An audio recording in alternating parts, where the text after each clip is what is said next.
इंकलाब जिंदाबाद, CPIM जिंदाबाद, CPIM जिंदाबाद, SFI जिंदाबाद, SFI जिंदाबाद। NTA को भंग करो, NTA को भंग करो। राष्ट्रीय शिक्षा नीति वापस लो, राष्ट्रीय शिक्षा नीति वापस लो। शिक्षा मंत्री धर्मेंद्र प्रधान इस्तीफा दो, शिक्षा मंत्री धर्मेंद्र प्रधान इस्तीफा दो। शिक्षा का व्यापारीकरण बंद करो, शिक्षा का व्यापारीकरण बंद करो। पेपर लीक बंद करो, पेपर लीक बंद करो। सभी को मेरा नमस्कार।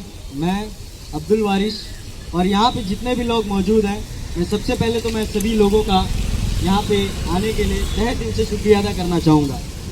ये आज जो हमारा मुद्दा है पेपर लीक, ये आज से नहीं चल रहा है। आप लोग ने यह जो मुद्दा नीट पेपर लीक का जो सुना होगा, ये इतना बड़ा हो गया है कि आज जंतर मंतर पे सभी लोग, हर बच्चे, जितने भी वहाँ के लोग हैं, घर से भी अपने आकर वहाँ पे धरना प्रदर्शन कर रहे हैं और हम बच्चों के समक्ष उन लोग अपना समर्थन दे रहे हैं। लेकिन इस बार बीजेपी सरकार की ये जो पेपर लीक मामला की जो बात हुई है, ये स्मॉल स्केल में जाकर नहीं रुकी है। पहले कई बार ये चीज़ हो चुकी है, लेकिन हर बार ये आवाज़ इतनी ऊंची नहीं हो पाई। लेकिन इस बार हम छात्र और सभी जनता हिंदुस्तान के जाग गई। इससे पहले आप सभी लोग इस चीज़ से वाकिफ़ होंगे कि मार्च और फरवरी मिड के टाइम पे आप लोगों ने देखा होगा कैसे JNRM कॉलेज के सामने हम बच्चे अपना डीम यूनिवर्सिटी के प्रोटेस्ट को लेकर लगातार प्रयास और निरंतर प्रयास करते हुए हमने अपनी जीत हासिल की थी। लेकिन अभी भी सक्षम रूप से उन्होंने डीम यूनिवर्सिटी को वापस नहीं लिया। हमारा लड़ाई हमेशा और दिल्ली की तक आवाज़ पहुंचने तक हमारी आवाज़ जारी रहेगी। लेकिन अब ये लड़ाई जो है राष्ट्र सम्मान और राष्ट्र के जितने भी छात्र हैं सभी के बात है। अब हमारा भविष्य हमारे हाथ में, ना ही ये सरकार के हाथ में, ना ही इनकी पॉलिसीज़ और नीति के हाथ में। आप लोगों ने देखा होगा कैसे कि 20 जुलाई को जैसे 20 जुलाई को जैसे धरना प्रदर्शन संसद चलो मार्च की ऑर्गेनाइज करने की तैयारी की थी, उसमें कई बच्चों को बेहद बुरी तरीके से पुलिस प्रशासन और वहाँ की सरकार ने कोऑर्डिनेट ना करते हुए बच्चों के साथ कितने ब्रूटली असॉल्ट किया था उन्हें। या इतना शर्म का बात है कि आज आप आने वाले भविष्य को मार रहे हैं, आने वाले भविष्य की आवाज़ को आप रोक रहे हैं। मैं यहाँ के सभी अंडमान निकोबार के स्टूडेंट ऑर्गेनाइजेशन और सभी कॉलेजेस के बच्चों को यही कहूँगा कि आप और एक बार समय आ चुका है हमें गांव से निकलने, हर घर से निकलने की। अब ये लड़ाई यहाँ के डेमोन्स्ट्रेशन और एक प्रोटेस्ट पे नहीं रुकनी चाहिए। अब ये आवाज़ हमारी दिल्ली तक पहुँचनी चाहिए और हम आखिर तक हमारे, जब तक हम यहाँ पे जहाँ छात्र हैं जितने भी, जब तक अपनी पढ़ाई जारी रख रहे हैं और अपने भाई बहनों आने वाली पीढ़ियों के लिए लड़ रहे हैं, हम ये लड़ाई जारी रखेंगे। जब तक ये सरकार अपनी नीतियाँ और अपने जितने भी मिनिस्टर्स हैं जिनका पॉलिसीज हम स्टूडेंट से नहीं मिलते, पेपर लीक हो जाता है तो जब प्रोटेस्ट करते हैं तो उनका स्टेटमेंट आता है कि जितने भी अदर पॉलिटिकल पार्टीज हैं वो पॉलिटिक्स कर रहा है। इसकी आवाज़ उठाना हमारा अधिकार है और हम आखिरी दम तक आवाज़ उठाएंगे। आपकी सरकार है तो आपको नीतियाँ चुनकर आपको बनानी है जो हमसे समक्ष रहे। आप यह सोचकर कुछ भी नीतियाँ ला देंगे तो ये यहाँ की सरकार और यहाँ की जनता और यहाँ हम जो बच्चे हैं वो अपनाने वाले नहीं हैं।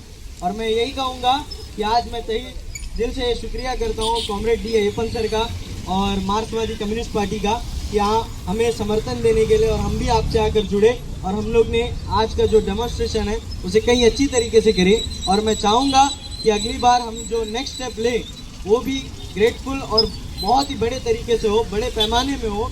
और मैं सभी जितने भी ऑर्गेनाइजेशन है सभी से ये आग्रह करता हूँ कि आप सभी भी आएँ। हमें फिर से हर स्टूडेंट्स को लेकर हमें ये लड़ाई शुरू करनी है और हम इस बार ये हमारा अकेला का मुद्दा नहीं है, पूरा राष्ट्र का मुद्दा है।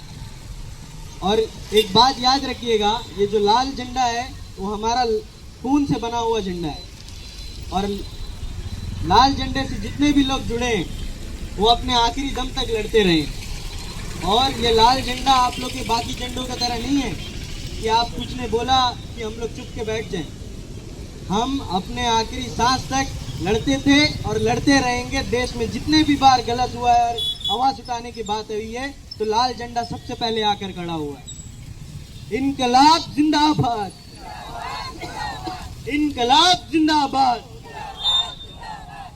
एसएफआई जिंदाबाद।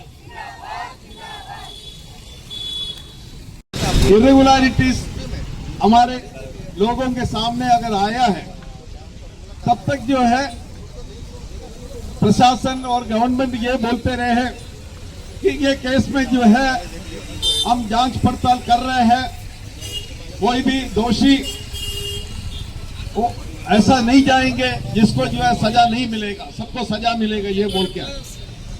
लेकिन आप लोग इस साल का नीट एग्जामिनेशन में देखा लाखों बच्चे जो बहुत दिन मेहनत करके एग्जाम लिखा और एग्जाम का पहले ये क्वेश्चन पेपर अगेन लीक हो गया। जो बच्चे पढ़ के बहुत मेहनत करके पढ़ के निकले वाला बच्चा उनको जो है दोबारा फिर एग्जामिनेशन लिखना पड़ा। ये कई सालों से नीट एग्जामिनेशन आपको पता होगा जो एमबीबीएस एडमिशन के लिए जो पैसा दे के रिकमेंडेशन से एमबीबीएस एडमिशन लेने वाले लोग डॉक्टर बन के आएंगे। हमारा देश का हॉस्पिटल का क्या हालत होगा मोदी राज में।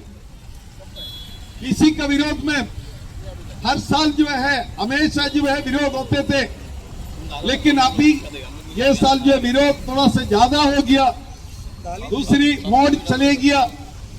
और जो सोनम वांगचुक वो जो जम्मू कश्मीर लद्दाख का जो एक्टिविस्ट है, लीडर है, एनवायरमेंटलिस्ट है, उन्होंने जंतर मंतर पर जो है अनशन में बैठा और उसके साथ साथ उसके समर्थन में वामपंथी पार्टियों के साथ जुड़े रहने वाले छात्र संगठन का नेतागण, छात्र संघ के लोग, सैकड़ों हजारों लोग जो है उधर में इकट्ठा हुआ।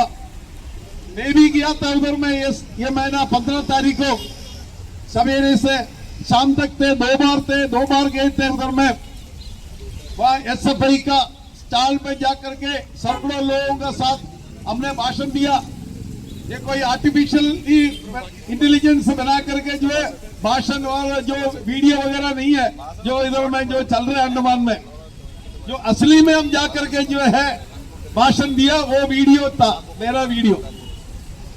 और उसके बाद में अभी 2-3 दिन पहले सोनम वांगचुक को ये मोदी सरकार रातों रात उठा के लेके चली गया और जो हंगर स्ट्राइक में बैठने वाले बच्चों को वहां से निकालने के लिए कोशिश किया। और उसके विरोध में बच्चे जो है परसों जो दिल्ली के सड़क में जंतर मंतर में पार्लियामेंट के स्ट्रीट में आंदोलन किया और आंदोलन जो है चढ़ करके जो पार्लियामेंट का दीवार तक पहुंच गया, पार्लियामेंट का गेट तक पहुंच गया।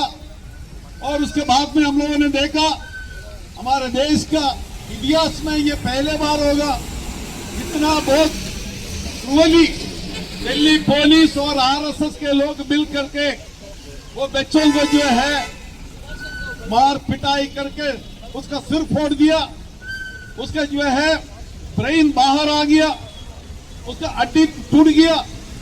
वो कहीं जो है ब्रूटली लाठीचार्ज किया दिल्ली पुलिस किसका अंदर में है? ये अमित शाह का अंदर में। अमित शाह कौन है? नरेंद्र मोदी के साथ ये देश चलाने वाला दो ही जन का देश जो राज चल रहा है आज हमारा देश में, एक नरेंद्र मोदी और दूसरा अमित शाह। ये दोनों मिलकर के देश चला रहे। तो अमित शाह का अंदर में जो पुलिस है, दिल्ली पुलिस, वो हजारों सैकड़ों बच्चों का जो है ब्रूटली मार करके जो उसको जो है हड्डी तोड़ दिया और इतना खून बसाया। और इतना भी जो एक्टिविस्ट वहां ये पॉलिटिकल लीडर्स किए सबके ऊपर में हमला किया। ये कोई डेमोक्रेटिकली इलेक्टेड गवर्नमेंट कभी करता नहीं है। इसलिए हम लोग बोलते हैं ये सरकार, नरेंद्र मोदी सरकार जो है तानाशाही सरकार है, ये फांसीवादी सरकार है, फाशिस्ट सरकार है।